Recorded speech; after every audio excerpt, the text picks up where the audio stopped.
He walked into the courtroom like he owned it, a titan of industry, with a net worth that could buy the building and everyone in it. This was Richard Sterling, and beside him, draped in designer clothes and dripping with arrogance, was his mistress, Penelope. They were there for the final act of a messy divorce, a simple procedure to discard his pregnant wife, Isabel, like a bad investment. Richard had an offer on the table, a pittance he called generous. He expected tears begging a quick signature.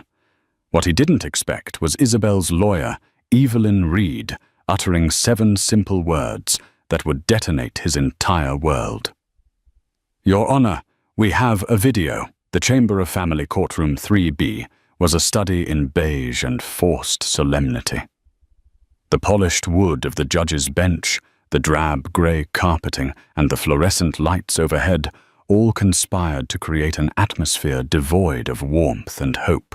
It was a place where lives were methodically disassembled, where love was quantified in assets and liabilities, and where futures were decided by the cold, impartial strike of a gavel. For Richard Sterling, it was just another boardroom, and today's agenda was the hostile takeover of his own freedom. He sat at the respondents' table, a portrait of bespoke power. His suit was a custom-tailored Tom Ford, a dark charcoal weave that probably cost more than the court stenographer's car. His silver hair was perfectly coiffed, his jawline sharp and unforgiving. He exuded an aura of indomitable confidence, the kind that comes from a life where every door has been opened either by his charm or his checkbook. He occasionally leaned over to whisper something to his lawyer, Alistair Finch, a man who looked less like an attorney and more like a well-fed vulture, his eyes glinting with predatory intelligence. But the most audacious display of Richard's power wasn't his suit or his lawyer. It was the woman sitting directly behind him in the front row of the gallery, Penelope Vance. Young blonde, with lips that seemed permanently sculpted into a pout of self-satisfaction, she was a walking, talking affront to the sanctity of the proceedings. She checked her phone constantly, her thumb scrolling through some endless feed, a bored expression on her face as if this whole legal affair was a tedious commercial break in the glamorous movie of her life with Richard. Her presence was a calculated cruelty, a final twist of the knife for the woman at the petitioner's table. That woman was Isabel Sterling. From a distance one might have mistaken her stillness for weakness. She sat ramrod straight, her hands resting protectively over the gentle swell of her stomach, a clear sign of the 6-month pregnancy she carried. She wore a simple navy blue dress, elegant but understated. Her dark hair pulled back into a neat bun. There were faint, bruised-looking shadows under her eyes, the only visible evidence of the sleepless nights and the emotional tempest of the past year. Yet her gaze was fixed not on Richard, but on the empty judge's chair. It was a look of profound, weary focus. She was not a victim waiting for slaughter. She was a soldier conserving her energy for the final battle. Beside her sat her lawyer, Evelyn Reed. Where Finch was a vulture, Reed was a falcon. She was sharp, lean, and her eyes missed nothing. Her notes were organized into meticulous stacks, her posture radiating a calm, coiled readiness. She and Isabel had spoken only in hushed tones before the proceedings began, a stark contrast to the casual, booming whispers from Richard's table. The bailiff's voice cut through the murmuring tension. "All rise. The Honourable Judge Annette Barlow presiding." Judge Barlow entered a woman in her late 50s with a stern face framed by short, no-nonsense grey hair. She moved with an air of authority that had nothing to do with wealth and everything to do with wisdom and the weight of the law. She settled into her chair, her eyes sweeping the room. Lingering for a fraction of a second on Penelope Vance, before settling on the lawyers. "Please be seated," she said, her voice gravelly and devoid of emotion. "We are here today for the matter of Sterling versus Sterling, case number 74, B2911. This is the final hearing for the dissolution of marriage. Mr. Finch, you may begin." Alistair Finch rose smoothly to his feet, a shark sensing blood. "Thank you, Your Honour. This is, or at least should be, a straightforward matter. My client, Mr. Richard Sterling, has been exceptionally generous in his proposed settlement. He is offering a one-time lump sum payment of $5 million the deed to a condominium in West Palm Beach and a late-model luxury sedan. He paused, letting the numbers hang in the air as if they were self-evidently magnificent. Mr. Sterling wishes for a clean break. He simply wants to move on with his life. Mrs. Sterling, however, has rejected this more than equitable offer. She has, through her counsel, made demands that are frankly astronomical and based on a wildly inflated sense of entitlement to an empire she had no hand in building. Finch gestured towards Richard.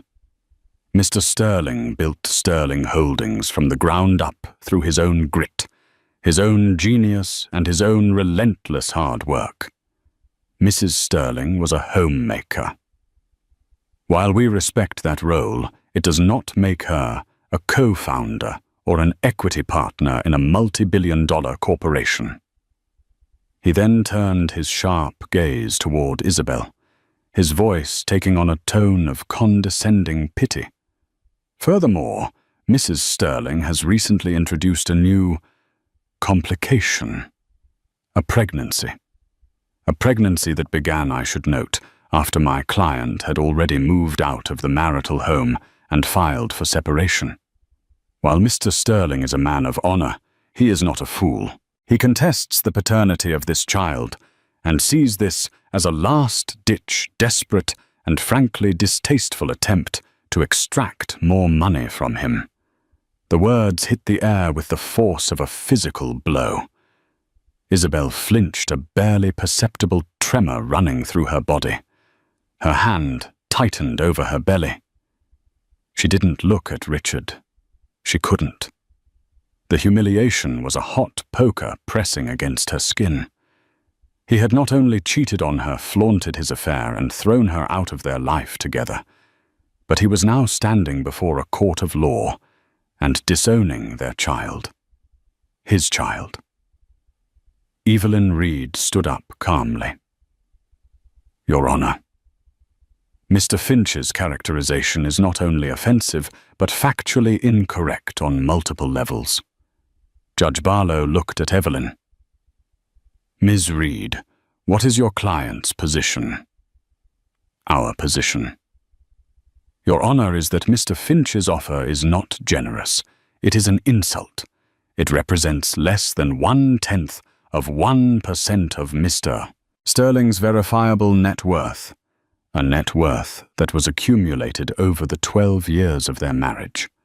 My client is not seeking entitlement. She is seeking her legal and equitable share of the marital assets as defined by state law. She was not merely a homemaker. She was Mr. Sterling's partner in every sense of the word, hosting the clients, planning the events, and providing the stable foundation upon which he built this supposed empire. Evelyn took a step forward. And regarding the child, the claim that my client's pregnancy is a distasteful attempt to extract money is a vile and baseless accusation. We have documentation, phone records, and witnesses that prove Mr. and Mrs. Sterling were attempting a reconciliation during the period the child was conceived. A reconciliation Mr. Sterling initiated. His claim of non-paternity is a lie, a cowardly and cruel tactic designed to intimidate his pregnant wife into accepting a pittance. Richard scoffed audibly, a short, sharp sound of derision.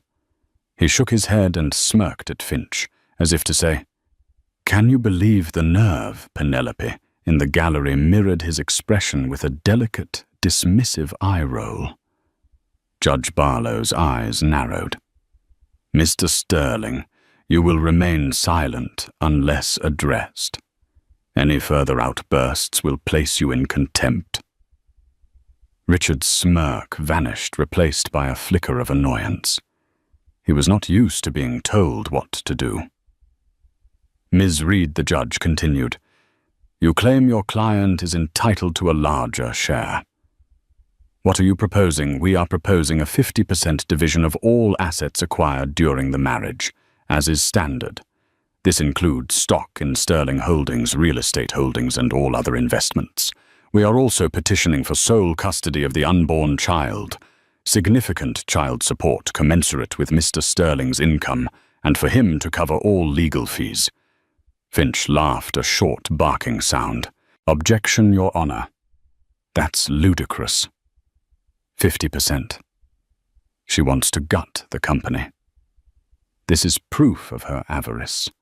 It's proof that she understands the law," Mr. Finch Evelyn retorted coolly.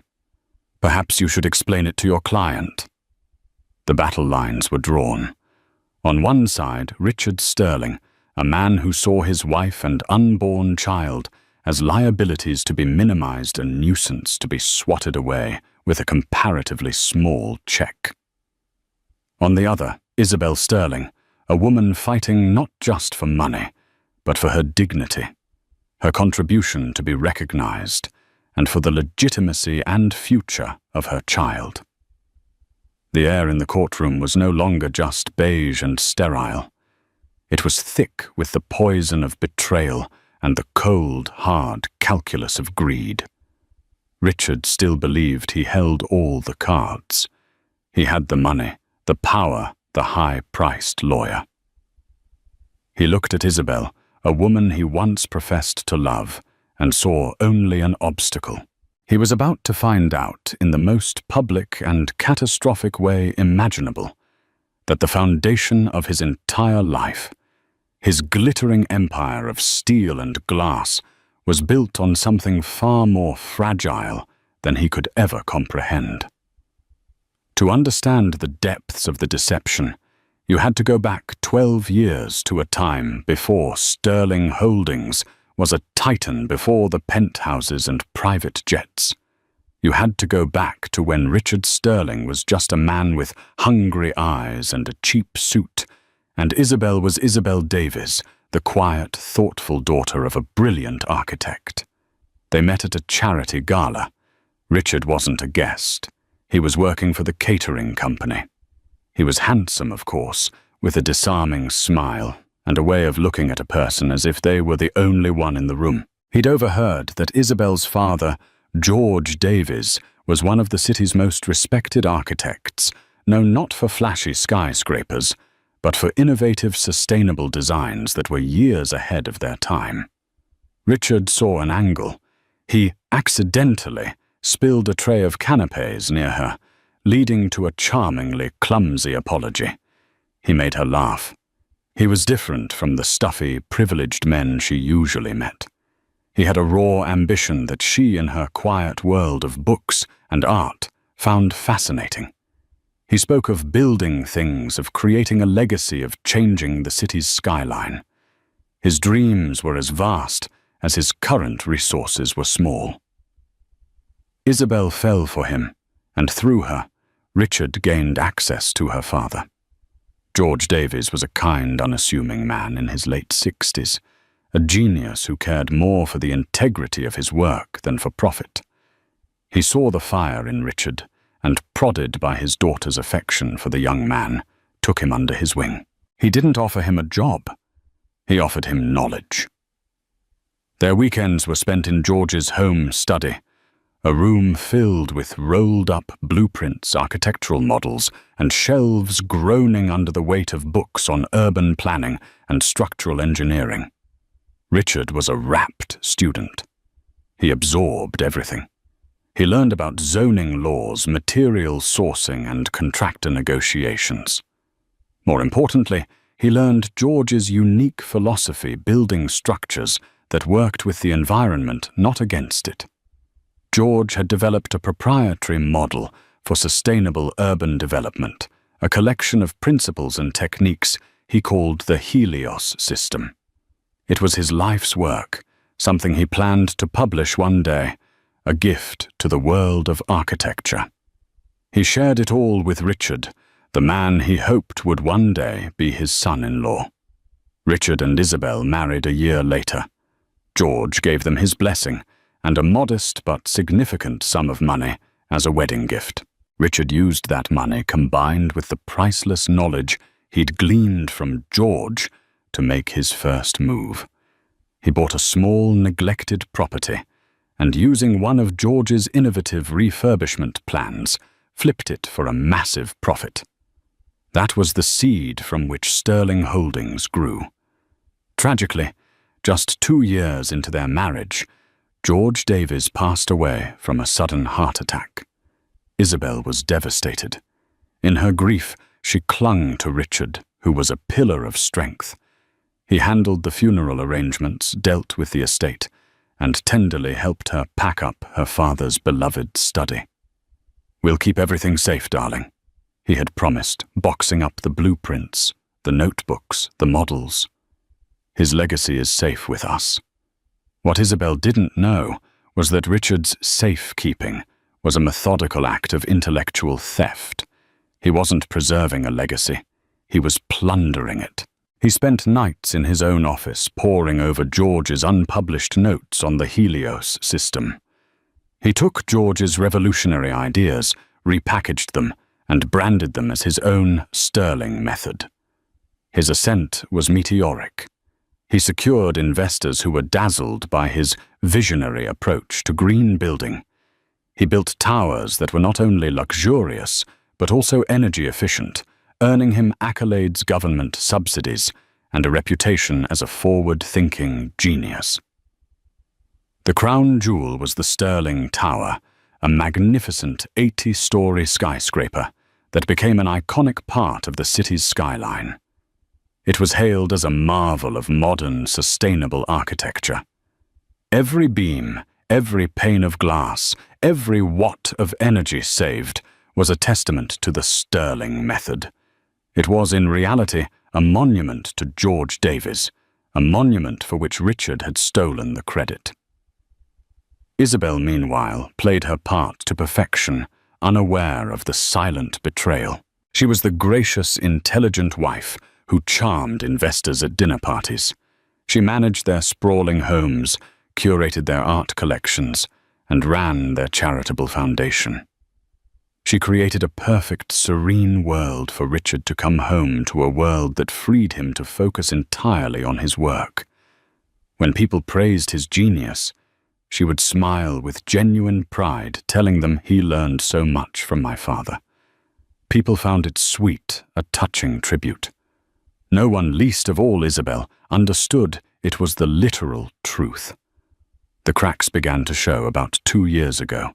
The more successful Richard became, the more distant he grew. The charming, hungry man she fell in love with was replaced by a cold, arrogant tycoon. He was home less and less, his explanations for his absences becoming vague and dismissive. Then came Penelope Vance. She appeared first on gossip websites, a rising social media influencer, photographed on a yacht in Monaco, with a man in the background who looked suspiciously like Richard. Then they were seen at a restaurant in New York, then a gallery opening in London. Richard denied it all, of course. He called it gaslighting of the highest order. He told Isabel she was being paranoid, insecure, that Penelope was the daughter of a business associate. He made her feel crazy for even questioning him. The final brutal confirmation came on Isabel's birthday. Richard had claimed to be stuck in a meeting in Tokyo, but that evening, a friend sent Isabel a link to Penelope's public Instagram story. It was a video of her laughing, popping a bottle of champagne in a hotel suite that was unmistakably the presidential suite at the Four Seasons, a hotel 2 miles from their home.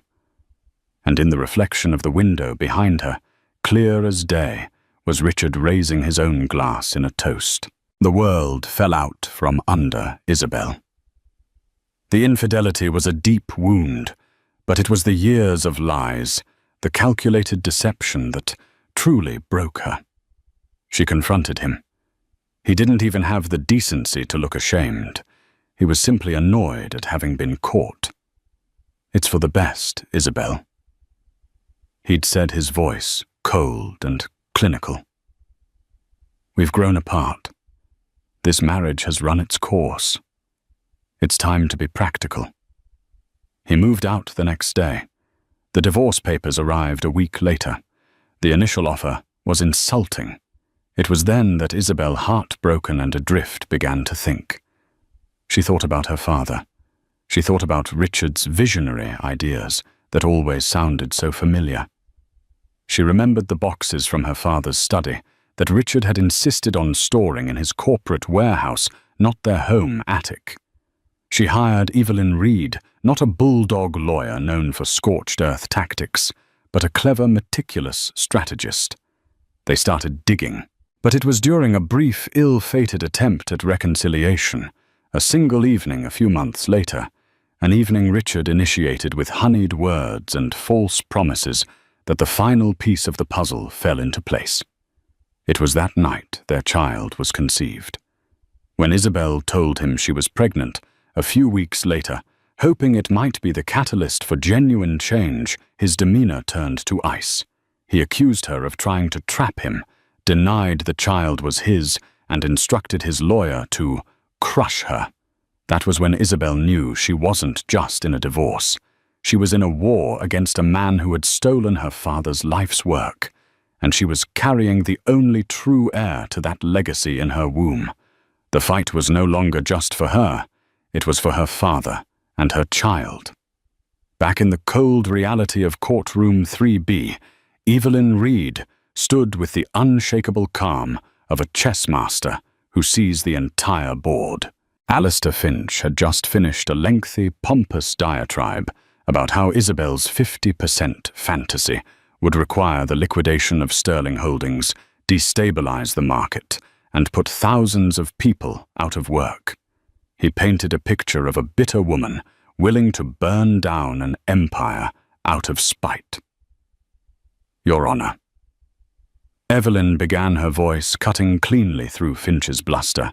"Mr. Finch paints a dramatic but entirely fictional portrait. We are not asking for the immediate liquidation of the company. We are asking for a fair and legal appraisal and the transfer of 50% of the stock shares owned by the marital estate into a trust for my client and her child. Mr. Sterling can continue to run the company as CEO. He will simply have to do so with the knowledge that half of his empire now belongs to the family he is so eager to discard." She turned slightly to face Richard. "Mr. Sterling seems to have forgotten that for the first 7 years of their marriage, while he was building his company from a one-man operation into a burgeoning enterprise, my client was by his side.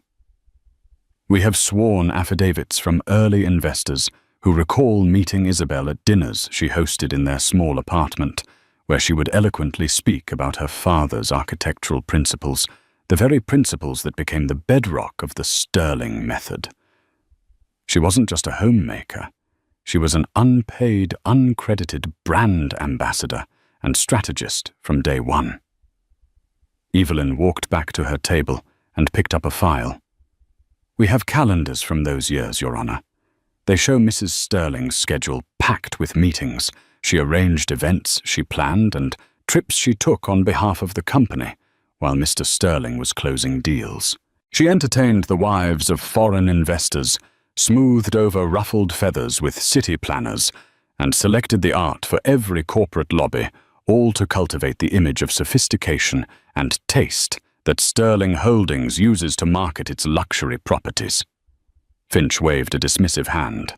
"Hosting dinner parties is not the same as designing a skyscraper, Ms. Reed." "No," Evelyn agreed, her eyes flashing. "It isn't. But stealing the designs for a skyscraper from your deceased father-in-law is, and that's a topic we may yet have time to explore. A jolt went through the room. Richard's face, which had been a mask of bored arrogance, tightened. His knuckles were white where he gripped the edge of his table. "That's an outrageous and slanderous accusation," Finch boomed, rising to his feet. "Counsel is resorting to baseless mudslinging." "Is it baseless, Mr. Finch?" Evelyn asked softly. "Or is it just uncomfortable?" Judge Barlow leaned forward, her expression turning from impartial to intensely interested. "Ms. Reed, that is a very serious allegation. Do you have any evidence to substantiate it?" This was the moment. The air crackled with anticipation. Isabel took a slow, deep breath, her heart hammering against her ribs. "Not at this precise moment." "Your Honor," Evelyn said, and a wave of relief washed over Richard's face. His smugness began to return. Finch sat down, looking vindicated. However, Evelyn continued, letting the word hang in the air. "We do have evidence pertaining to Mr. Sterling's other significant falsehood presented to this court today, namely, his claim of non-paternity and his assertion that he was unaware of and uninvolved with my client at the time of conception." She gestured to Isabel.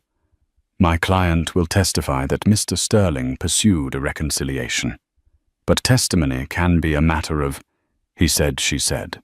"Physical evidence is so much clearer." Evelyn looked directly at Judge Barlow. "We have phone records, Your Honor. Text messages from Mr. Sterling to my client, begging her to meet him, telling her he'd made a terrible mistake, that Penelope meant nothing to him. We have a reservation made with Mr. Sterling's credit card for the very restaurant where they met that night. We even have a security camera still from the lobby of the apartment building he moved into after their separation, showing them entering the elevator together on the night in question." She placed a thin file on the clerk's desk. "It's all here. A clear, documented pattern of behavior that directly contradicts the sworn statement submitted by your client, Mr. Finch." Finch's face was a mess of confusion and anger. He clearly hadn't been told about this by Richard. He shot his client a furious look. Richard refused to meet his gaze instead. Staring daggers at Isabel, his expression a toxic mix of fury and disbelief. He had been so sure she would crumble. He had underestimated her. Or rather, he had underestimated her lawyer. Judge Barlow perused the top pages of the file with a grim expression. "Mr. Finch, this evidence appears to be quite compelling. It suggests your client may have perjured himself in his affidavit. That is another very serious matter." The judge looked down at Richard, her eyes like chips of ice. "Mr. Sterling, you built an empire on your reputation for being a brilliant, meticulous man. It seems you are surprisingly sloppy when it comes to your personal affairs." Richard's face flushed a dark, mottled red. The humiliation was palpable. He was being undressed layer by layer in this drab beige room in front of the woman he had discarded and the other woman he had chosen. Penelope was no longer looking at her phone. Her perfectly made-up face was pale, her eyes wide with shock as she watched her billionaire benefactor being dismantled. The fantasy was cracking right before her eyes. Alistair Finch, scrambling now, tried to recover. "Your Honor, a single evening, a moment of weakness. It doesn't nullify the fact that the marriage was irretrievably broken. It doesn't change the fundamental dispute over assets." "Oh, I think it changes a great deal." "Mr. Finch," Judge Barlow said, her voice dangerously quiet. "It changes the landscape of credibility. Your client has been presented as an honorable man, being taken advantage of. This evidence suggests he is, in fact, a dishonorable man, attempting to lie to his wife and to this court to avoid his paternal and financial responsibilities. The weight of the judge's words settled over the courtroom. The momentum had shifted entirely. Isabel felt a single tear escape and trace a path down her cheek. It wasn't a tear of sadness, but of vindication. For the first time in a year, she felt like she wasn't crazy. Her truth was being heard. Evelyn Reed let the silence sit for a moment before delivering the final preparatory blow. She looked at the judge, then at Finch, then at the sputtering, enraged face of Richard Sterling. "Your Honor," she said, her voice steady and clear.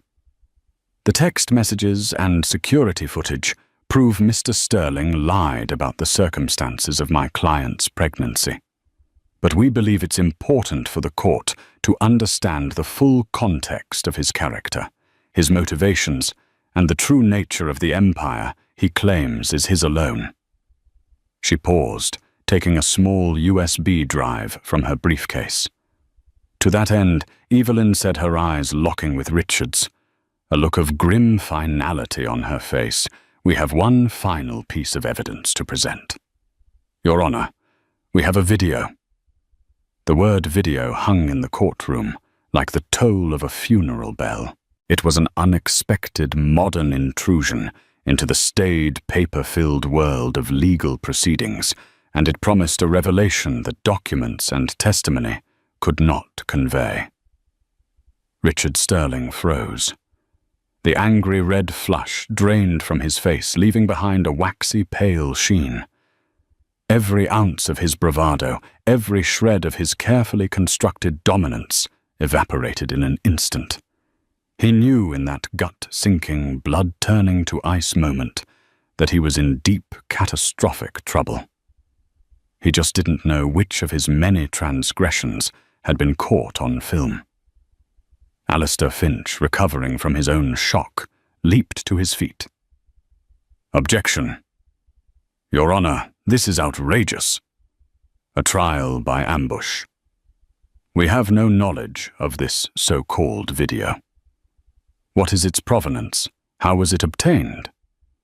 I can almost guarantee it was acquired illegally, a clear violation of my client's privacy. It is inadmissible." Judge Barlow held up a hand, silencing him. "Calm yourself, Mr. Finch. Ms.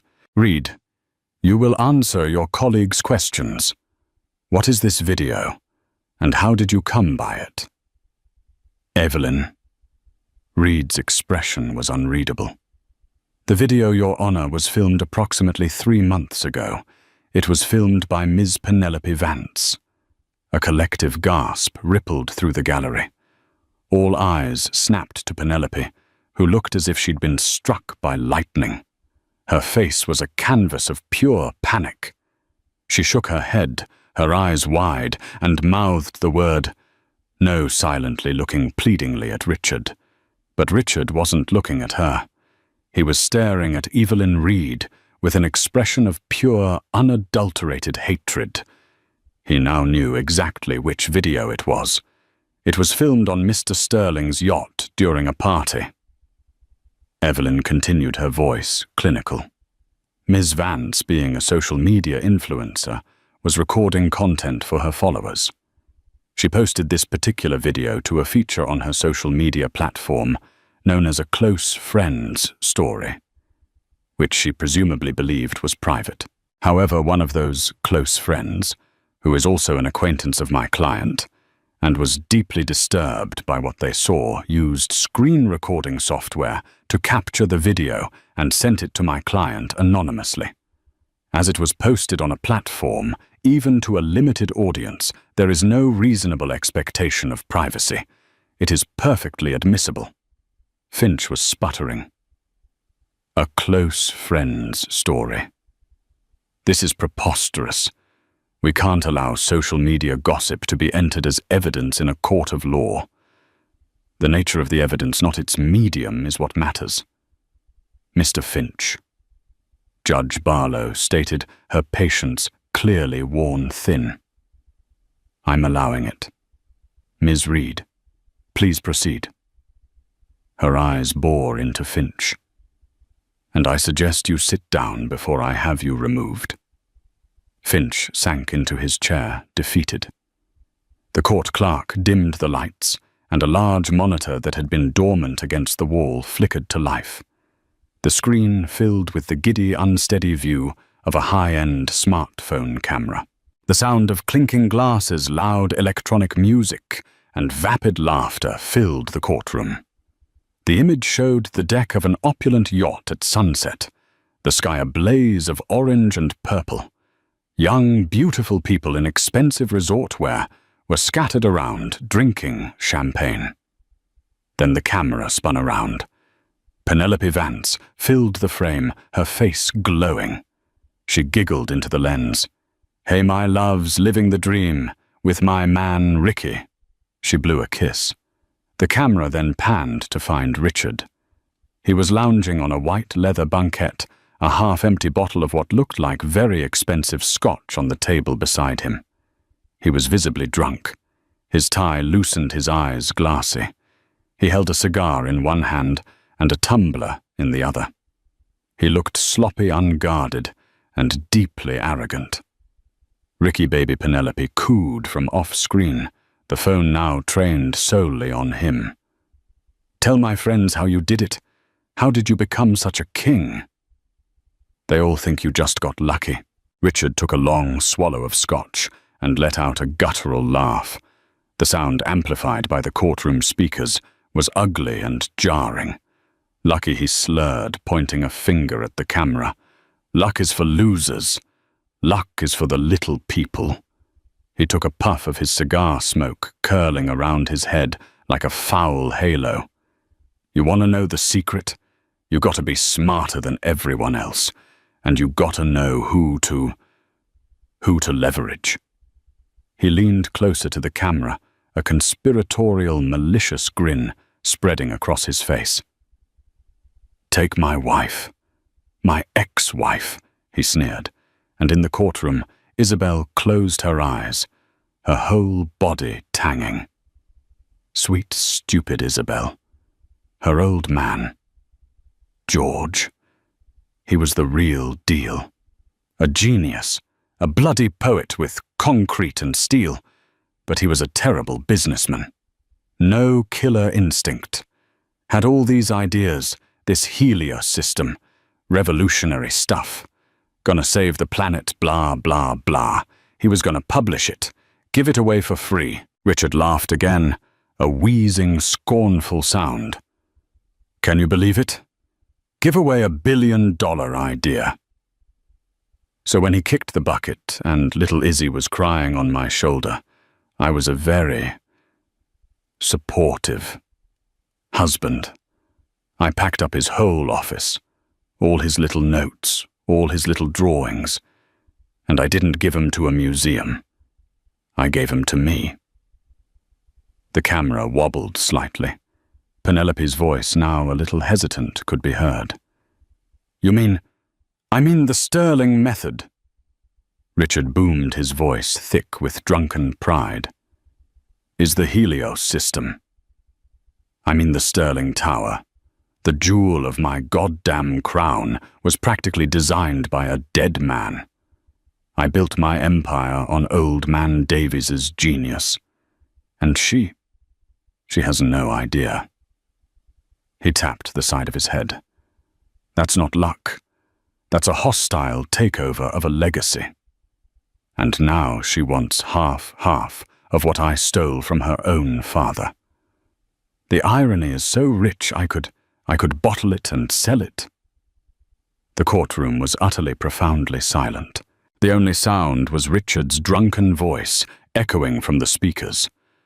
Finch looked like he'd seen a ghost. Isabel had her face in her hands. Quiet sobs, shaking her body as she heard her worst fears confirmed in the most brutal way possible. But it wasn't over. Penelope's voice came again, trying to sound playful. but with an undercurrent of something else. Wow. And what about, the little bun in her oven? Is that... Richard's face darkened instantly. The drunken amusement vanished, replaced by pure venom.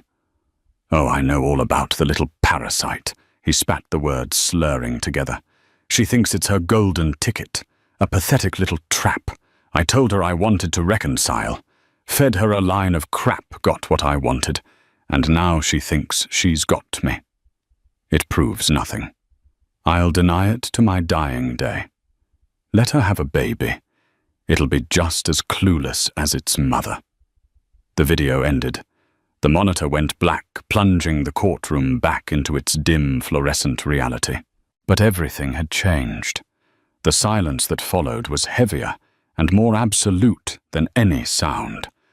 It was the silence of a bomb detonating. Richard Sterling sat paralyzed at his table, his face the color of ash. He stared at the blank screen as if he could will the images away.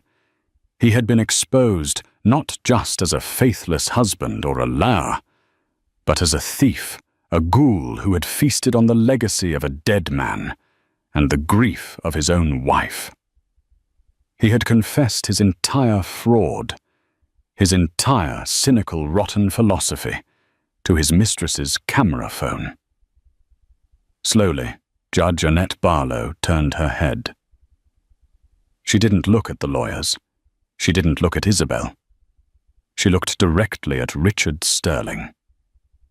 The impartiality was gone from her face, replaced by an expression of utter contempt, the full, devastating weight of what she had just seen and what it meant was just beginning to settle.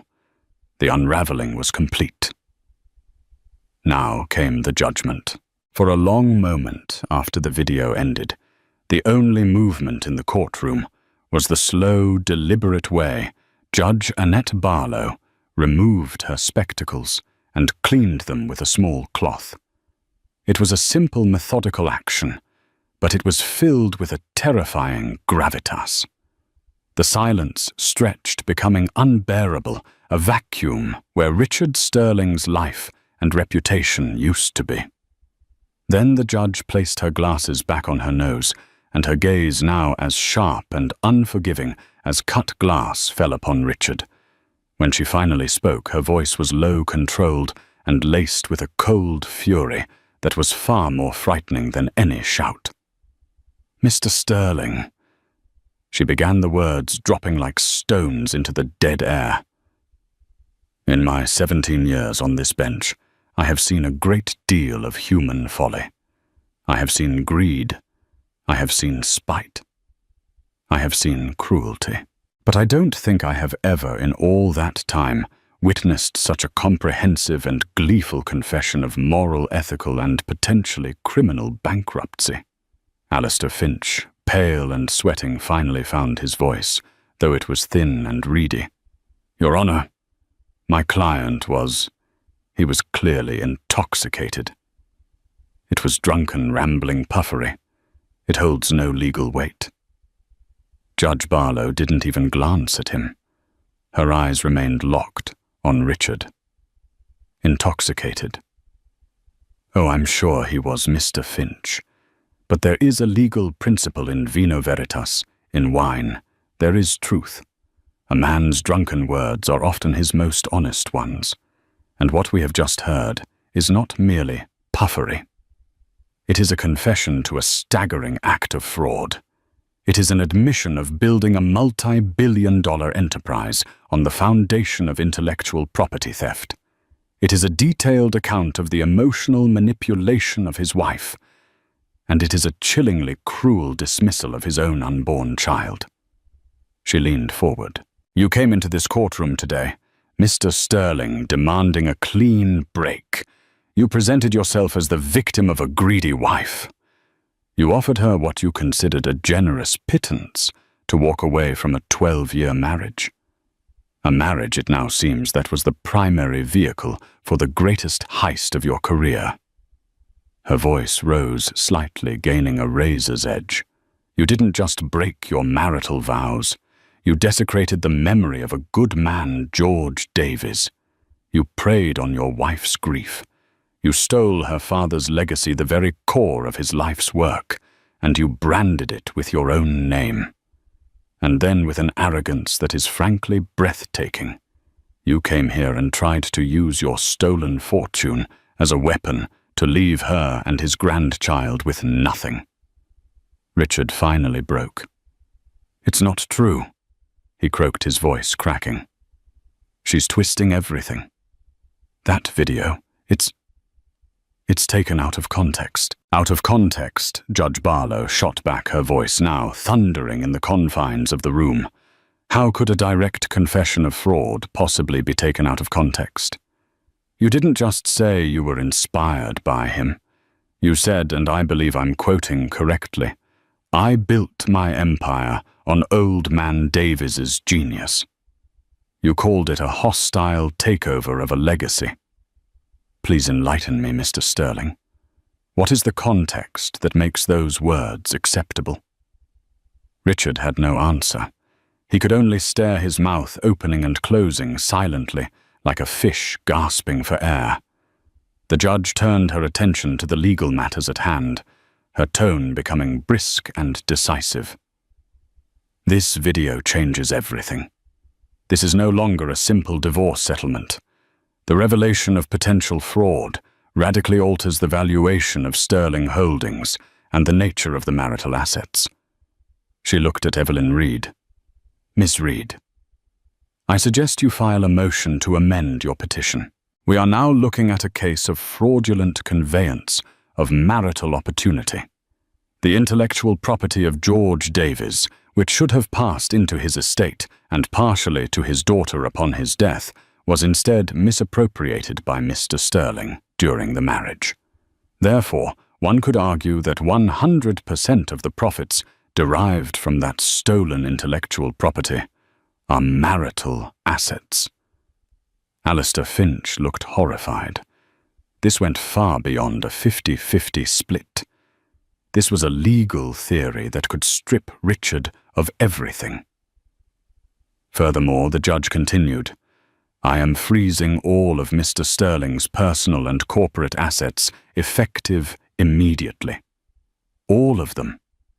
Nothing gets sold. Nothing gets transferred. Nothing gets moved offshore.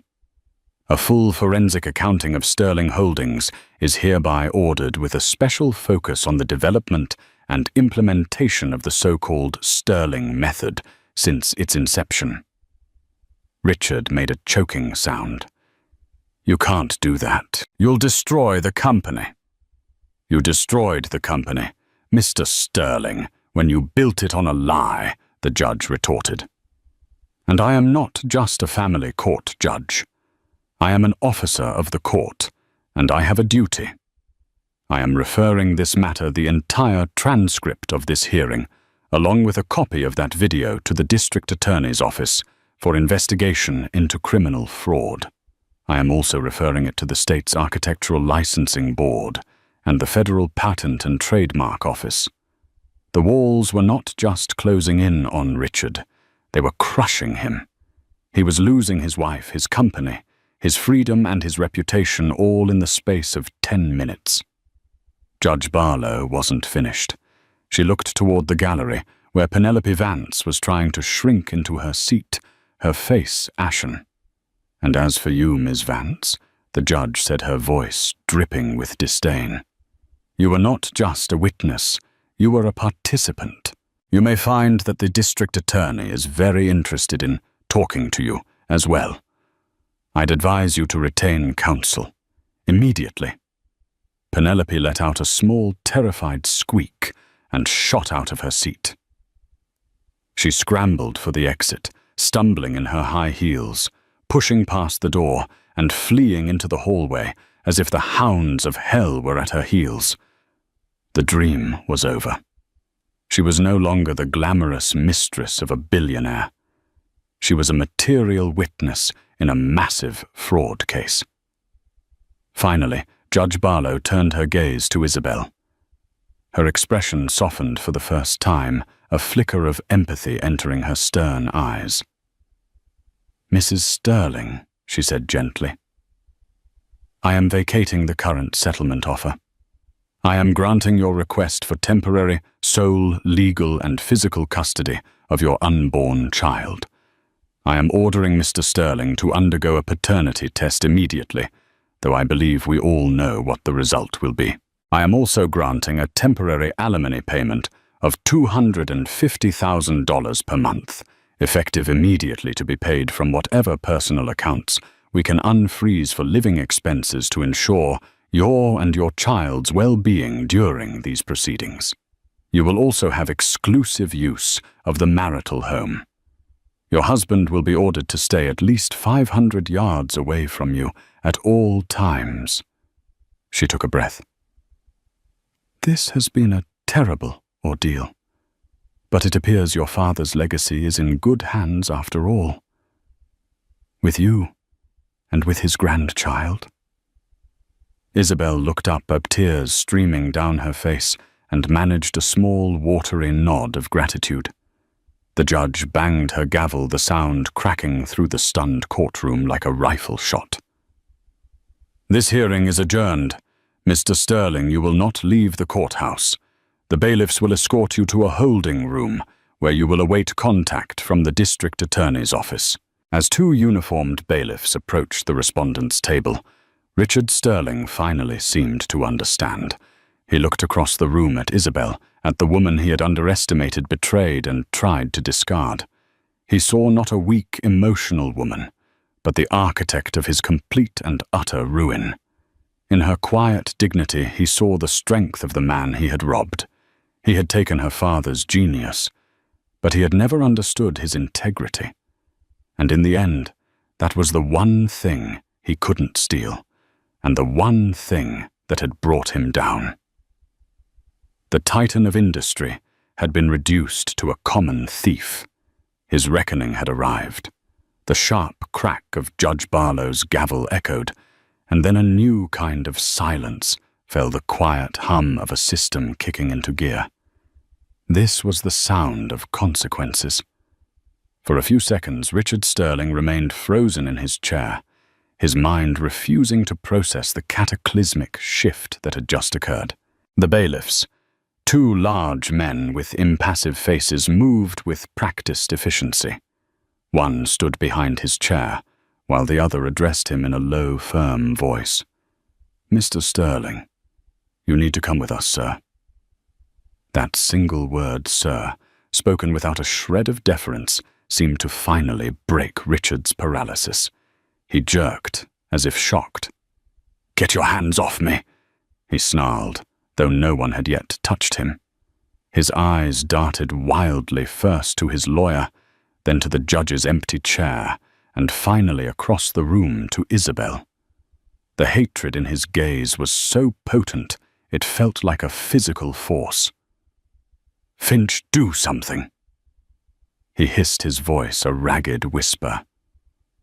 "You useless, overpaid idiot. Fix this, Alistair Finch." However looked like a man who had just watched his prize racehorse collapse on the final stretch. His face was slick with sweat, his professional veneer shattered. "Richard, you need to calm down. We will appeal. We will file motions." But his words were hollow, the rote incantations of a lawyer who knows the game is already lost. He had been made a fool of, his own arguments turned to ash by a single video his client had failed to mention. His association with Richard Sterling had just become toxic.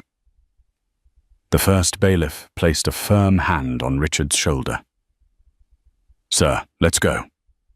Now." The touch was the final indignity. The titan of Sterling Holdings, a man whose tailored suits were a form of armor, was being manhandled like a common drunk. He rose unsteadily to his feet, his body sagging with the sudden crushing weight of his defeat. As the bailiffs guided him toward a side door leading to the courthouse's secure areas, his confident stride was gone. He shuffled a man stripped not just of his assets, but of his entire identity. The walk from his table to that door was the longest and most shameful journey of his life. For a fleeting moment, his eyes met Isabel's.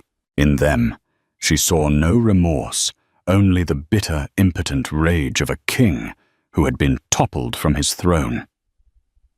On the other side of the room, Isabel let out a breath she felt like she'd been holding for a year.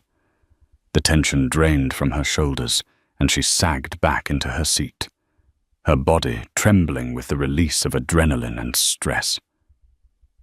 Evelyn Reed placed a warm, steadying hand on her arm. "You did it, Isabel," Evelyn said softly, her voice filled with a professional's admiration. "You were so strong." Isabel shook her head, looking down at the hands that were still resting on her belly. "It wasn't me," she whispered, her voice thick with emotion. "It was for him, and for my father." She finally looked up at Evelyn, her eyes clear despite the tears. "Thank you. You made them listen." "The truth is a powerful weapon, Isabel," Evelyn replied, gathering her files. "We just had to make sure it was loaded." They sat for another minute, allowing the chaos to subside, letting the courtroom empty of the few remaining clerks and stunned onlookers. They were the last to leave. As they walked toward the main doors, Isabel felt a profound sense of lightness. Each step was easier than the last. The weight of Richard's lies, his gaslighting, and his betrayal had been lifted. When Evelyn pushed open the heavy wooden doors, a sliver of bright afternoon sunlight cut through the dim hallway. It was a stark contrast to the sterile, artificial light of the courtroom, where her life had just been fundamentally rewritten. She paused at the threshold, blinking in the sudden brightness. It felt like stepping from a long, dark tomb into the living world. The future was uncertain, filled with legal battles and the daunting task of untangling her life from Richard's fraudulent empire. But for the first time in a very long time, it was her future. She was no longer a victim in his story. She was the hero of her own. Taking a deep, cleansing breath of the fresh air, Isabel Sterling walked out into the light. In the end, Richard Sterling didn't just lose a divorce case. He lost everything. His name, once a symbol of visionary success, became synonymous with fraud and deceit. The asset freeze crippled Sterling Holdings, leading to shareholder lawsuits and a fire sale of its properties, the proceeds of which were mostly diverted into a massive trust for Isabel and her child, the true heir to George Davis's genius. Richard, facing a mountain of criminal charges, traded his penthouse for a prison cell. Penelope Vance, in a desperate bid for leniency, testified against him, her social media fame turning into public infamy. Isabel, however, rose from the ashes. She gave birth to a healthy baby boy, whom she named George. Using the vast resources she rightfully won, she didn't just live a life of quiet luxury. She established the George Davis Foundation for Sustainable Architecture, ensuring her father's Helios system was finally shared with the world, free of charge, just as he had always intended. She didn't just reclaim her father's legacy. She amplified it. She proved that true wealth isn't built on stolen ideas and broken trust, but on integrity, truth, and love. Hers is a story of profound justice, a reminder that the truth, no matter how deeply buried, will always find its way to the light. What did you think of Richard's stunning downfall? Do you believe justice was served? Let us know in the comments below. If you were moved by this incredible story of betrayal and vindication, please hit that like button. Share it with your friends, and don't forget to subscribe to our channel for more real-life dramas that will leave you speechless. Click the notification bell so you never miss an update.